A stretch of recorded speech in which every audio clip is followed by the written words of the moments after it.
ہمارے علم نے الٹا معاذ اللہ اللہ کا ڈر کم کر دیا ہے، خوف کم کر دیا ہے۔ عالموں کا علم اللہ کے خوف و خشیت کو بڑھا دیتا ہے۔ عالم لوگ وہ ہیں جنہیں اللہ کی خشیت حاصل ہے۔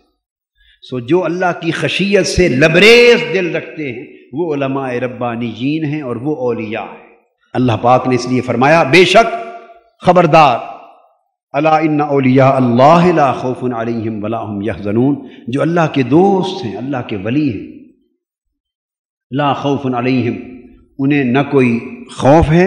اور یہاں آپ سمجھ آپ کہہ رہے ہوں گے کہ ابھی تو آپ نے کہا کہ جو اللہ کے ولی ہیں اور اللہ کے جو عالم و عارف ہیں وہ اللہ سے زیادہ سب سے زیادہ ڈرتے ہیں۔ یہاں لا خوف علیہم کا مطلب یہ ہے کہ اللہ کے خوف کے سوا انہیں کسی اور کا خوف نہیں ہے۔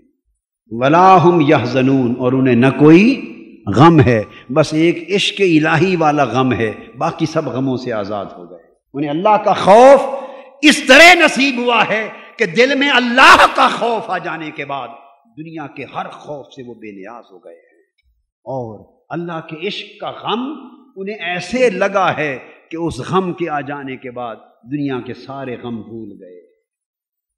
الذین آمنوا، یہ وہ لوگ ہیں جو سچے دل سے ایمان لائے، وَكَانُوا يَتَّقُونَ، اور متقی ہو گئے۔ ان اولیاءہ الا المتقون، اللہ کے ولی تو حقیقت میں وہی لوگ ہوتے ہیں جو پرہیزگار اور اللہ کا ڈر رکھنے والے۔